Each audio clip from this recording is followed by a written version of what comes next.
যেটা ঘটনা ঘটেছিল সোহরাওয়ার্দী উদ্যান, যে আসলে এখানে মাদক সিন্ডিকেট চলে এবং এখানে যে শাহবাগ থানা থাকা অবস্থায় এই দিনকে দিন যে এই সিন্ডিকেট চলমান, সেটা কিভাবে থাকে সেটার প্রশ্ন আমরা শাহবাগ থানার কাছে রাখতে চাই।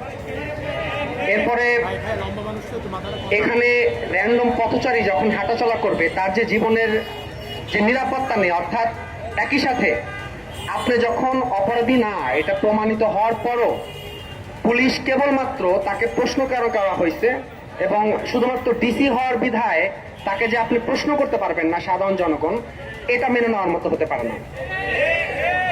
এই রমজানের বিশেষ অফার, প্রিয়তে ডলার থেকে টাকা কনভার্ট করুন একদম ফ্রি।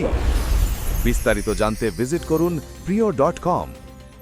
আজকে ঢাকা বিশ্ববিদ্যালয়ে পড়ার কারণে কিংবা ঢাকা বিশ্ববিদ্যালয়ের মতো প্রতিষ্ঠানে পড়ার পর আমি যদি আক্রমণের শিকার হই, হয়তো এই কারণে আমি মোটামুটি আপনারা এখানে এসেছেন বা অনেকে আসছে, কিন্তু এখানে আমি বাদে যে কোনো একজন র্যান্ডম সাধারণ নাগরিক হতে পারত, তখন কিন্তু হয়তো এই মিডিয়া কাভারেজ থেকে শুরু করে এত বড় কিছু হতো না, সবার সামনে আসতাম না।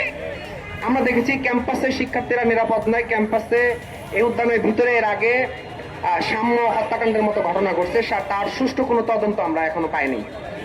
তারপরে দেখেছি আমাদের বিশ্ববিদ্যালয়ের নারীরা হেনস্থার শিকার হয়েছেন, অর্থাৎ সাধারণ শিক্ষার্থীরা নিরাপদ নয় এবং এর দায়ভার শুধুমাত্র এই প্রশাসন না, ঢাকা বিশ্ববিদ্যালয়ের যে প্রশাসন তাকেও নিতে হবে, কারণ এই প্রশাসনও এই ঢাকা বিশ্ববিদ্যালয়ের শিক্ষার্থীদের যে নিরাপত্তা সেটা নিশ্চিত করতে তারা ব্যর্থ। আমি আসলে গতকালকের ঘটনা থেকে এখন পর্যন্ত বিষয়টা নিয়ে দুশ্চিন্তাগ্রস্ত এই কারণে যে আসলে মানে আমার বাবা মা পর্যন্ত ঘটনা চলে গেছে, তারা তো দুশ্চিন্তা করতেছে যে আসলে কি হয়েছে না হয়েছে। আমি তো সবাইকে ধরে ধরে এটা বুঝাতে পারবো না। আপনাদের ধন্যবাদ এখানে আসছেন, এবং আমি বলবো যে শুধুমাত্র আজকে আমি হওয়ার কারণে না, এখানে যে কেউ হতে পারতো, ঢাকা বিশ্ববিদ্যালয়ের শিক্ষার্থী।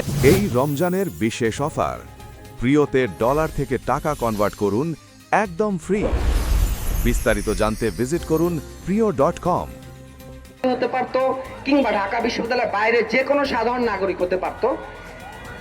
পুলিশের কোনো এখতিয়ার নাই যে কেউ যদি অপরাধী হয়ে থাকে তাকে আইনি প্রক্রিয়ায় আপনি বিচার করতেই পারেন, কিন্তু আপনি নিরপরাধ কিছু পায় নাই, এরপরে আপনাকে এইভাবে হেনস্থা করে, এবং যখন আপনি দেখতেছেন আপনার কাছে কিছু নাই এবং পুরোপুরি আপনি নিরাপদ, এরপরে কিন্তু গায়ে হাত তোলা হয়েছে।